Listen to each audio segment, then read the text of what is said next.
Okay, guys, I am finally back with an ARC book review. It has been a long time since I've done one. Fortunately, all the books that I read in November just weren't quite there for me. Didn't feel comfortable enough to do a full video review, but we are back with another 5-star ARC book review, and this time it is The Rules for Royalty by Cale Dietrich. This I would definitely say is like Young Royals meets The Princess Diaries. Like, that's the best way I can kind of like explain this book. But in this, we follow Jamie, who is 17. He's an American. He's lived in America.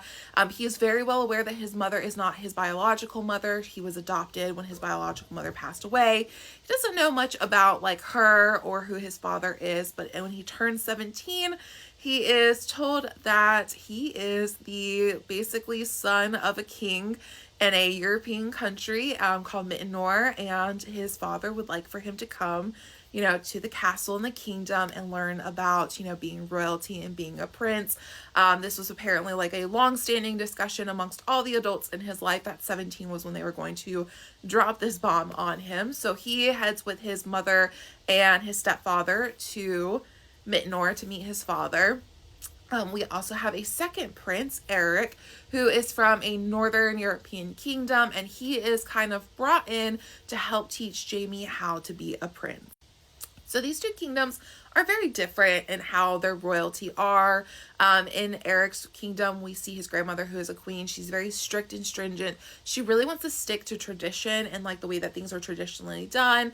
Both of these kingdoms, I will say, are okay with their out and open queer family members. So there's no issues with Eric being queer. The only issue is his grandmother kind of trying to step in and determine who Eric can and can't date. Eric is also kind of really starting to feel smothered in his position as prince. Like, there's a lot of things he wants to do and he feels like he's just not given permission to do it. But he definitely really struggles because, like I said, he's starting to feel really kind of smothered, but he doesn't know what to do or how to kind of change things without rocking the boat too much. On the flip side, we have Mittenor, where Jamie shows up. There's the king, the queen, and his older brother.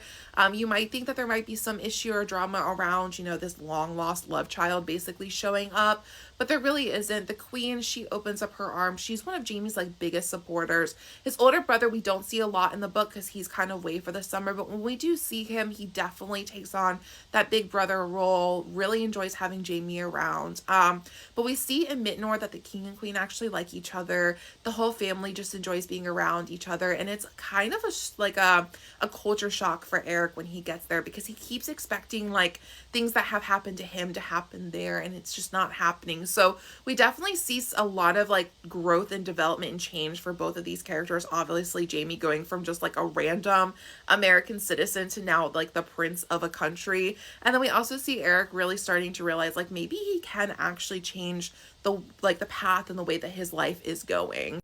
So obviously, like I said, Eric is kind of brought into Mittenor to kind of tutor Jamie on how to be a prince, really help him with a lot of those etiquette things.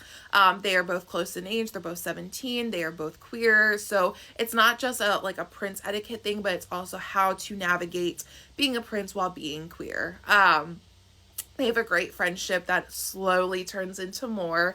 And I will say their relationship, I think, progresses naturally. Like, at no point did I feel like we jumped, the boat a little bit, or pushed like forth their relationship. I think it progressed really perfectly. I think the issues in their relationship were really handled well, and I think they made sense for the way that the stories were going. Like I said, Eric is really struggling with his family and like living up to these expectations that they have for him. And we see like, there being some conflict with that of his grandmother, again, trying to determine who Eric can date. And unfortunately, she does not think that Jamie is a person that he should date. But their relationship is wonderful. I think, again, it progresses really well. I will say, this is a young adult book, so there is no spice in this book. The most that they do is kiss. And anything else is fade to black. Like, this is a very, very, very like non-spicy book. It is a young adult book. So if you're going into this thing, you're going to get some spice scenes. Just make sure that you understand that you are not.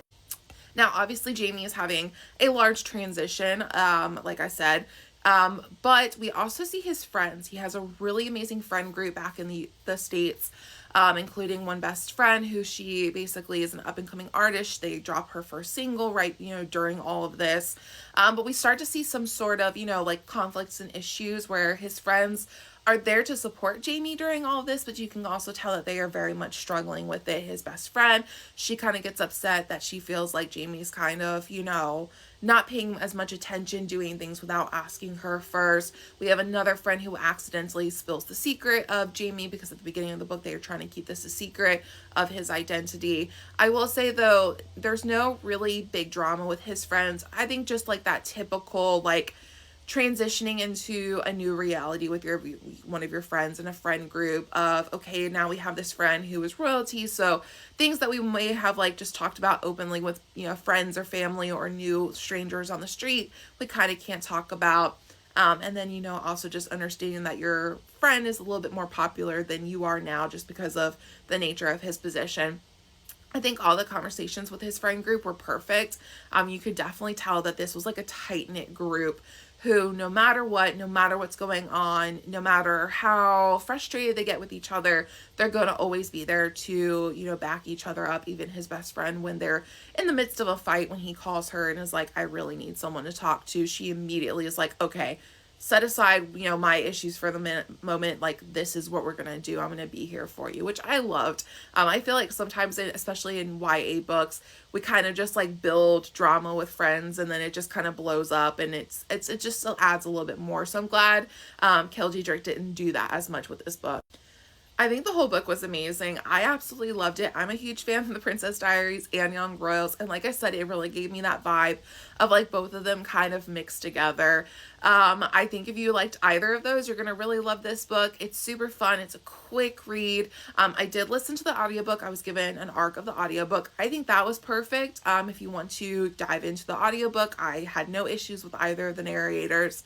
But I think this is just going to be such a fun, like wonderful book. It's royalty, it's friends to lovers, it's finding out new things about yourself.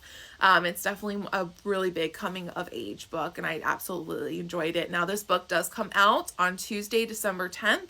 And like I said, I can't recommend it enough. I think it was so much fun. I'd like to kind of see if maybe Cale Dietrich will write more books in this universe, like maybe another prince comes out. There was a little bit of a hint of a possible another queer prince at the end of this book. So I'm kind of curious if we're going to get like more books set in this universe, because I wouldn't mind seeing Jamie and Eric again further down, as, things go on. But the ending of the book was perfect. I didn't really feel like it was rushed. I felt like it proceeded naturally. There was nothing that I felt like, oh, I wish we had had more answers on this, or I feel like we never fully explored this. I think everything was fully fleshed out, talked about. All the characters were amazing, even the side characters. And again, I think you guys are going to really, really enjoy this book. So look for this book on Tuesday, December 10th, and add it to your TBR.